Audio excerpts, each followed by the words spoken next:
All right, tonight we began the introduction to Romans, which means that we're not going to be getting into the text tonight. So for the people that's looking at this on the film, why, I might say that if you want to get right into the text, chapter 1, verse 1, why, skip this class, go to the next one. Not going to be much good anyway. It's going to be some interesting things about Rome.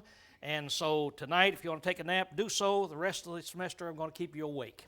And so we'll get through there. Tonight, we want to talk a little bit and introduce ourselves about what we're going to be talking about in here. Here we're going to be talking about Romans. A little while, I'll tell you about that road. It is a road that goes right into Rome. Now, I want to start out tonight by talking about the great Roman Empire and how it began with a small city. Most of the time, when we began talking about a book or a city, why, we skip a lot of these things, and as I said, they're not important to know, but they are interesting to know, because I want you to stop and think, when Paul wrote this book to Rome, he's writing to Christians who lived in that city. They had their own set of problems. They had their own culture.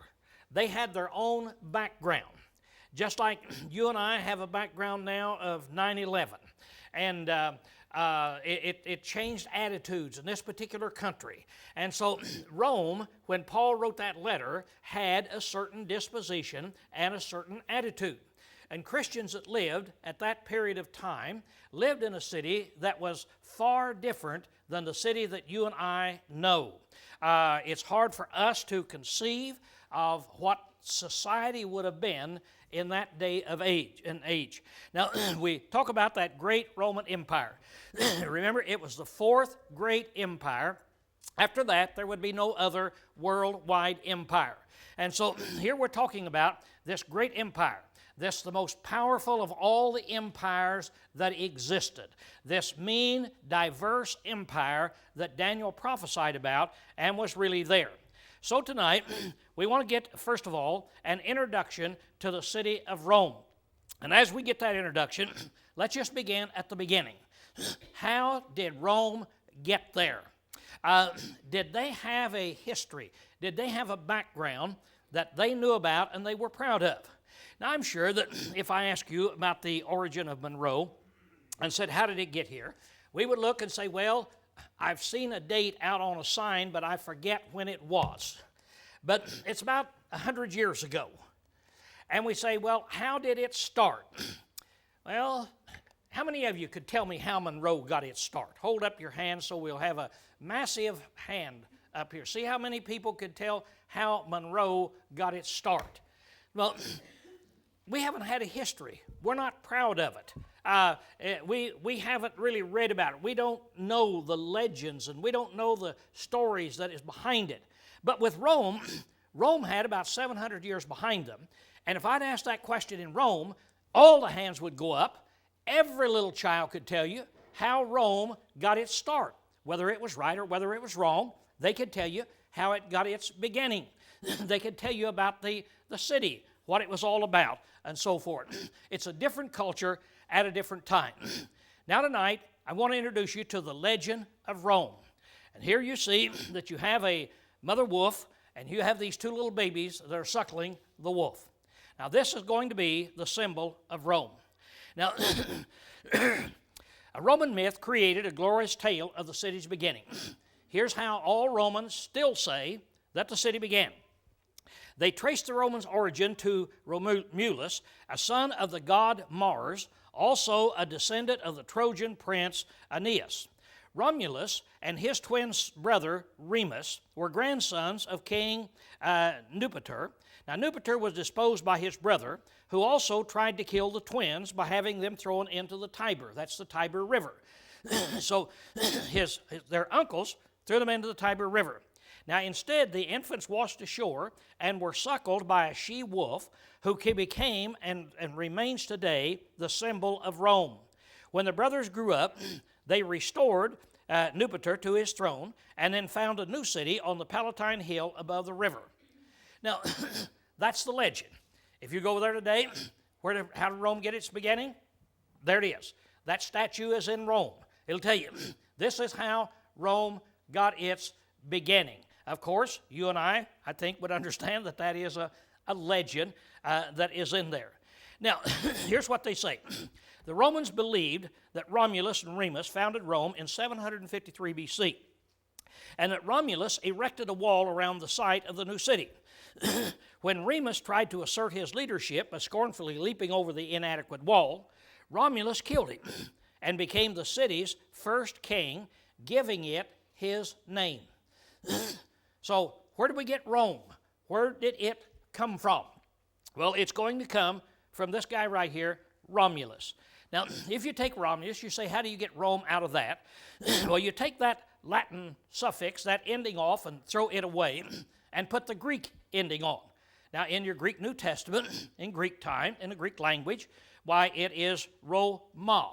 That's the name for Rome. Now, of course, in English, we don't like to end words with a like that. We prefer another letter, so we'll kick off the Greek ending, and we'll put Rome on. And so that's how it comes today in this Rome.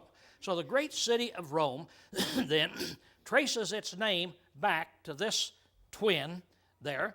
I don't even know whether he lived or not, and you talk about was he suckled by a wolf and so forth. I have a little hard time believing that, don't you, from their youth up. But it is a legend. But at any rate, that's where the name Rome came from. Now, Rome is setting on 7 hills. And there they are. They're not important for us to name them or look at them, but there's 7 of those hills that are out there. And Rome is setting on it. Now notice, here is the hill, this little small hill where Rome had its beginning. Now I want you to note this for a particular reason. So because it's going to start getting interesting as we look at this. How big was Rome when it first started? Well, it started with one man, and he started this thing here on this hill right here in the middle of it. Just a small little city that was there at that time. Now, as you look at the green over there, we're putting that red around it, this was what was called Etruria. And so the people there were the Etruscans. Now the Etruscans kings ruled Rome from the late 7th to the late 6th century. So Rome is right down at the bottom of that nation. So that nation, the king over that nation, was the king over Rome. What I want to impress you with right now is that when you and I talk about Rome, we go back to Daniel 7, Daniel 2, Daniel 7. We studied the book of Revelation, chapter 13. We talk about Rome. We're talking about a gigantic city. We're talking about a city that is populated with its Caesars, that rules the world. We're talking about something that is great. But it didn't start out that way. It started out just a little town on one little hill, and it was ruled by the nation that was around about it. Now, the last monarch was overthrown about 510 BC. And when that happened, a republic was established, and Rome began to absorb the surrounding areas. Now, 2 things I want you to notice here. That Rome began to start expanding itself out just a little bit. Now, we do that.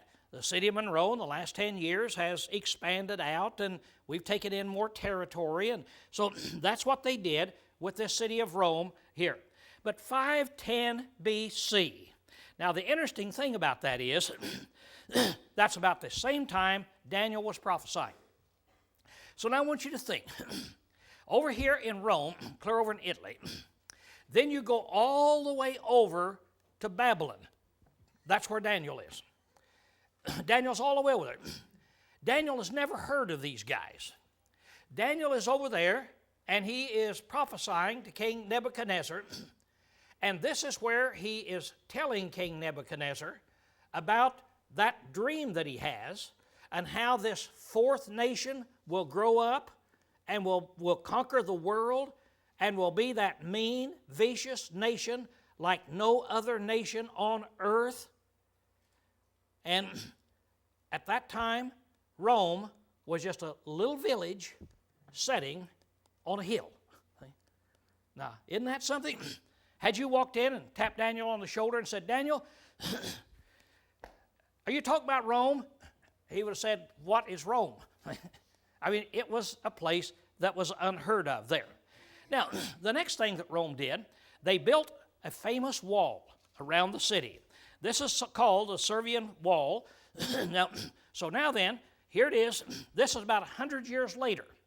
Rome now has expanded to take in its city limits. That's how big Rome is. At this particular time, 100 years after Daniel makes this prophecy in there. So it just mind-boggling when you begin to think about it. Remember Isaiah, he prophesied that the king of the Medes, the Persians, would release the Jews and let them go. And he named the king 100 years before he was ever born. He named him. He said, Cyrus will do it, and told what he would do. So Isaiah named the king 100 years before he was ever born. Daniel now is preaching that there's going to be a nation that will rise up, that's going to be a ruler of the world. And at this time, when he made these prophecies, it was just a little city sitting on a hill. 100 years later, it had expanded out to take in the city limits that's out there. So think about that. It's just mind-boggling of how small it would be when Daniel was making that prophecy. Now, the Etruscans lived up there in this country, this green, where we've got it up there, on the northwest coast of the Italian peninsula before the rise of the Roman civilization. Now, the kings were influenced by Greek culture.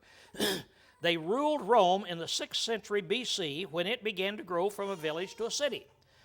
So as it starts growing now out into this city, they're still ruling it. Now, around 200 BC, Roman power and influence eclipsed this nation, and the Etruscans were driven out of the region. So Rome now is starting to expand itself and starts driving these people out. So now at 200 BC, Rome has expanded itself out to be kind of like Snohomish County. It's out there now to where it's starting to drive this other small king out of the way. Now this is about 300 years after Daniel has made this prophecy. So now, let's look now at the line of the Roman Empire compared to Daniel's prophecy. Kind of put it in perspective and see what happens here. Now back in Daniel's day, Babylon was ruling the world. And we had that picture of Rome, just a little city on a little hill back there when Daniel made the prophecy. The Medes and the Persians came in, they conquered Babylon, and then down here, it'd be about 400 BC, Rome began to build a wall around their city limits. It's in there. But Daniel's already prophesied back there 100 years before about this. Then Alexander the Great, the Grecian, came in, and he conquered them. And now then, we have, at this time, Rome starting to expand itself out, like I say, into Snohomish County, or into a little bit bigger area there. That's down about 200 BC. Now, this continues on, and finally, you come down to where the Caesars were brought in, and this happened in 27 BC. Now, Julius Caesar was the first Caesar. He's the daddy. Now, Julius Caesar, his last name was Caesar. Just like if Raleigh here, Raleigh Wyatt, Julius Caesar. Now, he was a general in the army, and he started exerting himself and taking control, bringing himself out more into taking control of the country of Rome there. But he was really not. It was really not an empire. Now you say, what's the difference between an empire and what I'm talking about? All right, in a minute, I'm going to bring out Rome. When it first began, once it was able to drive out the Etruscans, it had to set up some kind of a government. And it would be like our city council, some kind of a government. It'd be a small thing, or the Snohomish Council. They chose to be a republic. Now, they're the first great republic, see, that we got. Now, a republic means that they were voted into office. And so this is when Julius Caesar started taking more control in this republican form of government. Have you ever seen that in our government, where you think that somebody might be rising up and taking a little more control than what they ought to? All right, Julius Caesar never did become an emperor to take care of it. Now his son here, Augustus, did. When Augustus, he was known as Octavian, and in 27 BC, after Julius Caesar died, Augustus rose up and he grabbed the reins and he took control. I am the dictator. I am the ruler. And Rome gave him the name of Augustus here. And yeah, it tells you what Augustus means there. It means holy, the Holy One, the Great One. So now Augustus starts the Roman emperors at about 27 BC, and now then you call it an empire. It's where instead of the people voting, you have a dictator that makes rules and laws, and he tells you what you're going to do. Today we call them dictators. We don't call them Caesars. There's no difference between a dictator and a Caesar. Why did they call them Caesars? Because that was the last name of Julius Caesar. That was his last name. And so that's the reason that they called him that then. So now in 27 BC, he set up the empire then. Now 33 years later, after this happened, Jesus then died on the cross. That's wrong. Okay, it should, I had a different wording up there and I didn't change it. 27 years after Augustus, after the empire was set up, Jesus was born. 33 years then later, so what would that be, 55 years there? So 55 years after the Roman Empire came into existence, the kingdom came.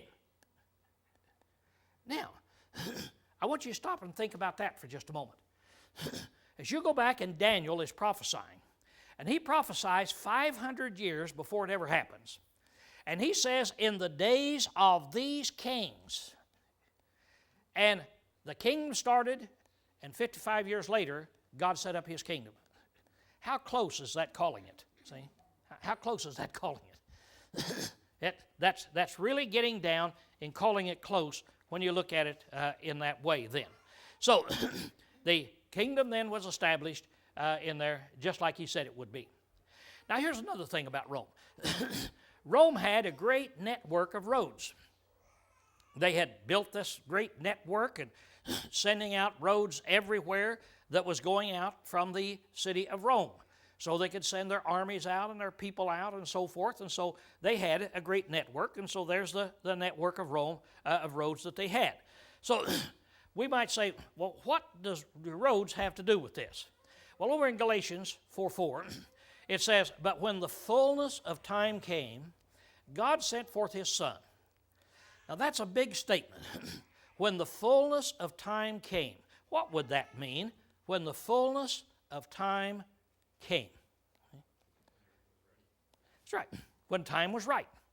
When the time is just right, then God sent forth his Son. Now God never did tell us why he sent forth his Son right when he did. He didn't spell it out and say it's this, this, this, this. So we go back and we look. And as we go back and we look, we can find that, boy, there is a whole list of things that we can see that, wow, how Rome helped the spread of the gospel. Now, we'll just look at 4 of them here tonight, but convenient travel. Now, after Rome conquered and took control, built those roads, then Jesus sent his apostles out into all the world. Now they can go out and they can do something that nobody could ever do before there was a road system. They now were able to walk down these roads. Now you saw that one road, and we'll see it again in a minute, that Cobble Street Road, and they were roads of that nature that they had built. But now then, people could spread out, and they could go, and they didn't have to go through the woods and so forth.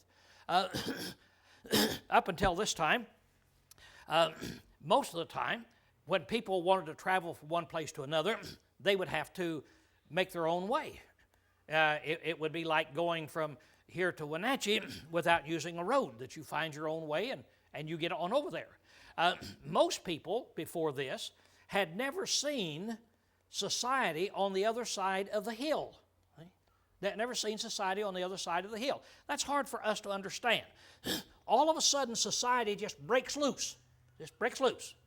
I read a history of Monroe last winter, and it was telling about how the guy came in here and they established it in here, and a man went up Woods Creek there and was looking up there, and he was chopping some wood, and he cut his foot, and he was going to die. He was bleeding to death, and an Indian squaw found him and took him into her teepee and nursed him back to health. And he's the guy that then he said, I'm going to stay here. And so then he developed all of that Woods Creek area and all the area up there where Roger and these other guys are living.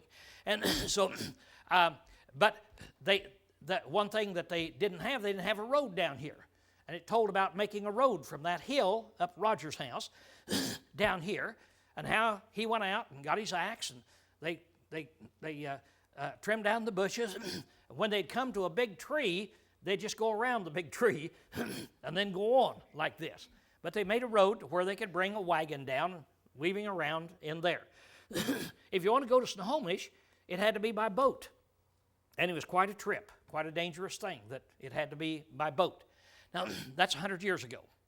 So as you look at this, you see societies change very, very rapidly.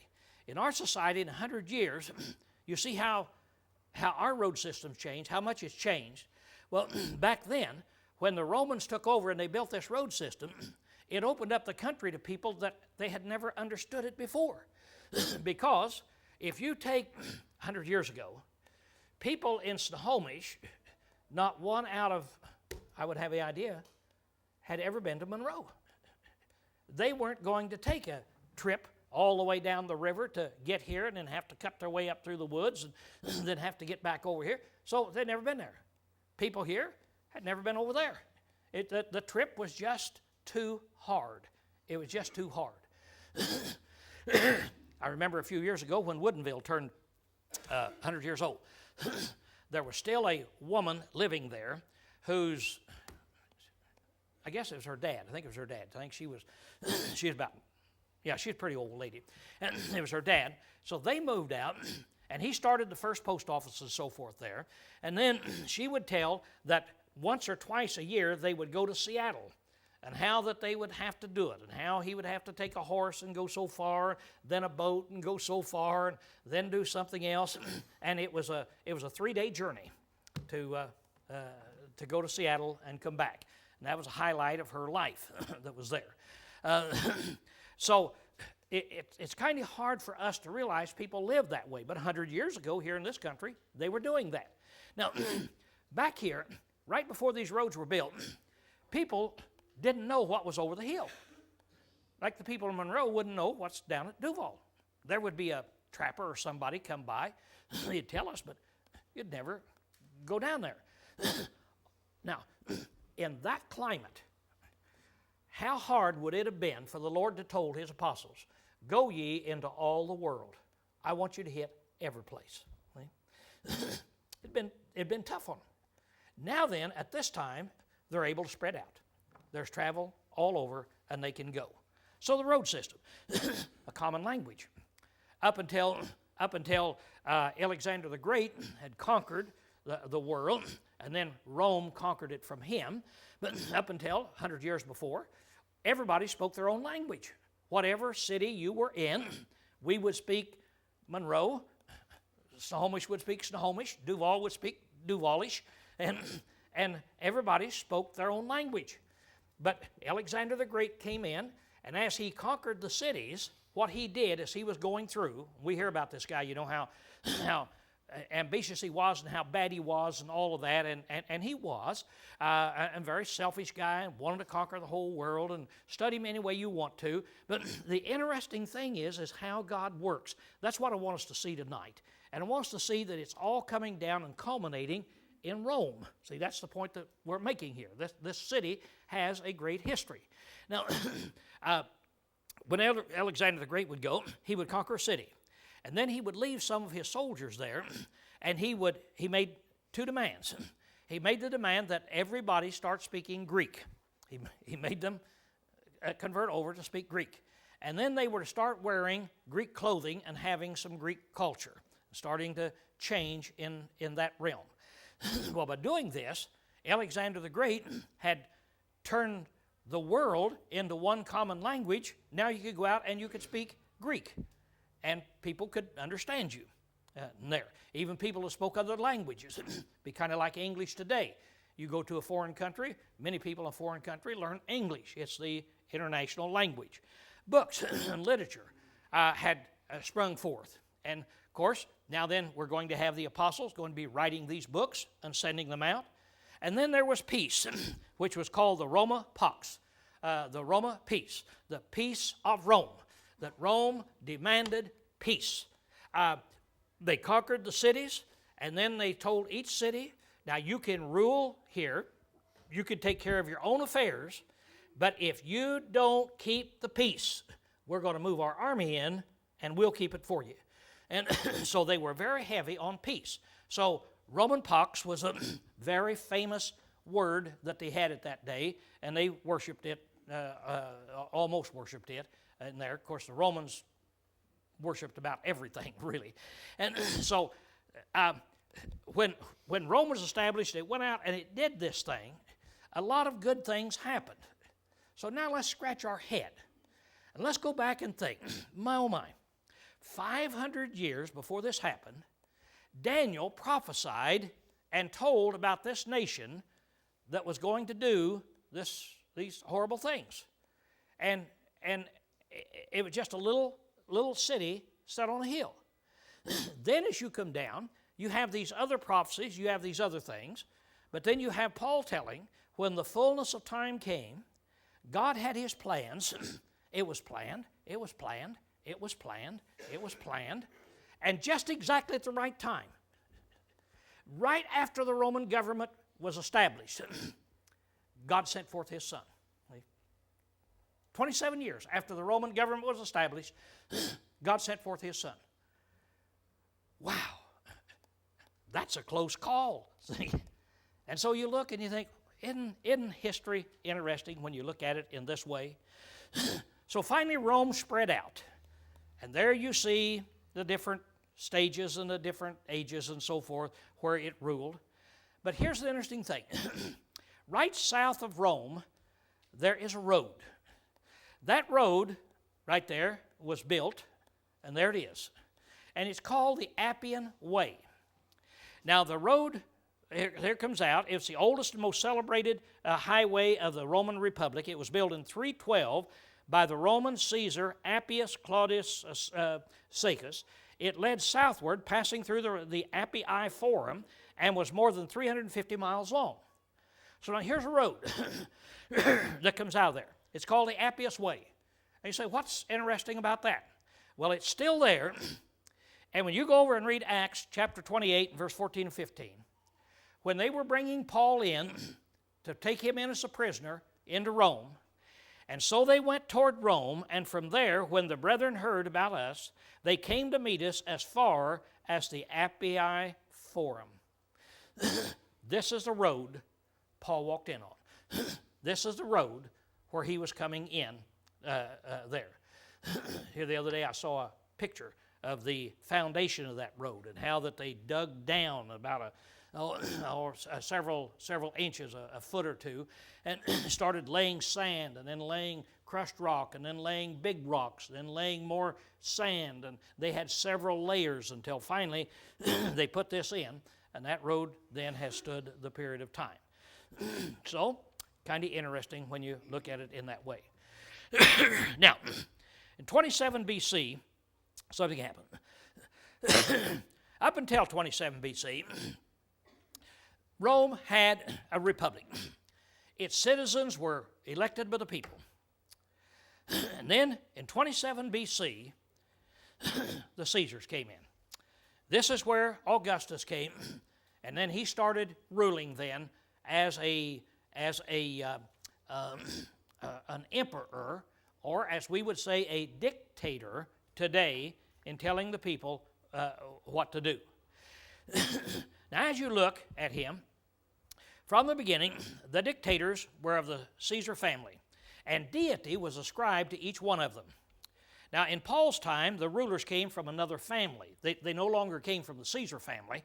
There was another family, the Flavian family, had taken over, and they came from them, but they still called them Caesars, because that name now has taken on the connotation of being the ruler or the dictator. Now, each Caesar accepted more and more the idea that he was divine. The people were heaping divinity upon him, and it's easy for us to see as we look back how that took place, yet it's hard to understand why would they have done that. But if you were back in that culture, here's what you had with Rome. Rome and all of its citizens had gods for everything. I'm talking about everything. They had a god for the house, a god for the barn, a god for the field, and you can look on down. When they got up, the first thing that they would do is to go in and they would light a candle to the god of the house. Then they would light a candle, they would take it in to the mantle and put it up there to the god of the fireplace. And then they would light another one and put it up there to the god that is controlling them and to their forefathers. They'd go out to the barn, they'd go to the horse, whatever it was, everything had its own god. It was just filled full of gods. And so it was a society that was built upon all this idolatry, all this gods. Now, what Rome had done, they had formed their own gods, but they had also stole the Greek gods. Now, we hear of Greek mythology, and that's where the mythology really started, was out of the Greek culture. But the Romans stole that, and they added that to them. So they had two sets of gods. And they would have two names for each god. They'd have a Greek name and a Roman name. And it would just fill full. There's their major god, the god Jupiter. He was the one that they said was the protector of the city. And now, you've heard of Zeus. We talk about Zeus a lot. That Zeus was the great god of all gods, see, who lived up in the mountains. All right? This is the god that was comparable to Zeus. In other words, this is the god that was above all gods, and he was the god of Rome, obviously, since Rome was the greatest city there. Now, here's the interesting thing. Since their god hadn't produced like God should produce, it was easy for the Romans to transfer their loyalty of worship to the Caesars and to the state and its rulers. It was an easy thing for them to do. They had no problems. Because now, at this time, they were looking, and their gods hadn't been feeding them. But the Romans came in, and the Romans started feeding them, and they had a big welfare state. And they brought in corn, wheat by the shiploads, by the thousands of tons. And they were feeding their citizens and caring for their citizens. And so the citizen says, this is our God. This is the one that is taking care of us. So then they have the Caesars a god, and they also looked at the state, the country, the empire of Rome must be divine. And so they would look at it in that way, the Holy Roman Empire that they had. An interesting thing is Rome had ships like this and had shipping lines running everywhere, just like we have airplane schedules. And they would hold, some of these ships would hold 600 tons. That's a big ship, 600 tons. At this time, they had gladiators. They had these gladiators to help ease the pain of the people and their suffering, to give them pleasure and give them free entertainment. And it would be like our country today, giving us free football games and this, and free wheat and free corn to keep us happy. And they had so many of these gladiators in Rome that they spilled so much blood, that they carried in sand from Africa. They had to carry it in from Africa on these ships. They carried in so much sand that the name for their arena is sand. That's what arena means, sand. Wow, how much? Well, in some of these games, they would kill 5,000 animals at one time, in one time. They would kill, 500 people at one time, have some of the animals to kill the people, and constantly throwing blood into that arena.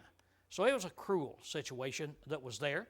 Now, there would be a shipping line, and that's what Paul, like on his journey to Rome, he was taking the shipping line. See, they caught the shipping line that was going to Rome. It wasn't just an accident that Paul went the way he did. He didn't say, I'm going to take that ship. Remember, he was a prisoner. And Rome is sending him up there. So that's one of the shipping lines. Now, Gibeon wrote several volumes, 20, 25 volumes, about why Rome fell. It's called The Decline and Fall of the Roman Empire. He said there were 7 reasons. The divorce rate was rising, taxes were getting higher, more public money was spent on welfare, the craving for greater leisure and pleasure, sports appear to get more exciting and more brutal, the building of gigantic armaments continues, and religion is thought by many to be on the decay. Is that sobering as you think about our nation and our republic, and what can happen? As you look down there at sports and so forth, I just heard today on the news a little while ago that they found the average person now, average dad, wants to take his family of 4 to a football game. It's going to cost him $360 some dollars, $365.48 or something like this, to go to one football game. That's where we are here in America. Now, Constantine was the guy, then later on, that actually caused the Roman Empire to fall. He was kind of an interesting thing. Now you see we're down now to 312 A.D. After this. Constantine was a worshiper of the sun. He was a Roman emperor. And it is reported that he had a dream that Christ appeared to him and told him to inscribe the first 2 letters of the Greek name for Christ in Greek. It's SP, but a P in Greek is really a R. And so it's the first 2 letters of Greek for Christ, that he's to put them on his shields of his troops. Then the next day, he is said to have seen a cross superimposed on the sun, and the words, "In this sign you will be the victor." So he takes up the cross then of Christ, goes into battle, and he won. Being the dictator, he now demands that all of the army, all the soldiers, put these things on their fighting gear, and that everybody is to become a Christian. Constantine converted more people to Christ than, I guess, all the apostles put together. But the way he did it was, if you're not converted, we'll cut your head off. In other words, it was force. You're going to be converted to Christ because he is the one that's giving me the power to have all of this stuff. Well, when he did that, he brought the church in then, religion in, to the state. The state started supporting the religion, and you know the rest. What it did was, it disintegrated the state, the nation of Rome, and it corrupted the church, as history shows, and finally turned into the Roman Catholic Church. And so Rome became no more. It just fizzled out, is the way that it went. Now, we must move back 304 years from Constantine. Let's go back when Paul wrote this book. As you go back, there are the charts that I've already got up there, and you can see where he wrote them. Now, 27 BC down to 334, you have this Roman Empire. Now, this, Paul wrote the book in 58 AD. So that's been established. Nobody questions that. Rome was at the apex of its power, and Nero was the insane Caesar who was ruling at this time. Nero was a Caesar. He was insane. He killed his mother. He killed part of his family. He had bouts of depression. It said that he set Rome on fire to blame it on the Christians. He was a homosexual. He would have parades down the street with his homosexual boys up around him and so forth, and parading all of this. And he was a horrible, crazy, insane individual. Well, he was the ruler when Paul wrote the book of Romans.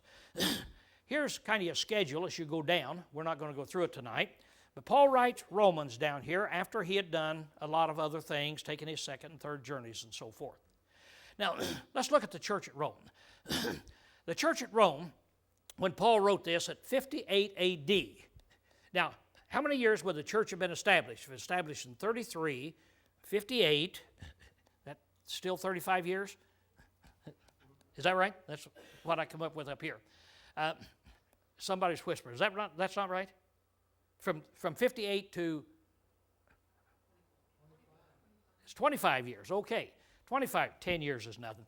Okay, it's 25 years. Now, 25 years the kingdom has been established. When Paul writes to them, he said, your faith is proclaimed throughout the whole world, which would show that they had quite a reputation.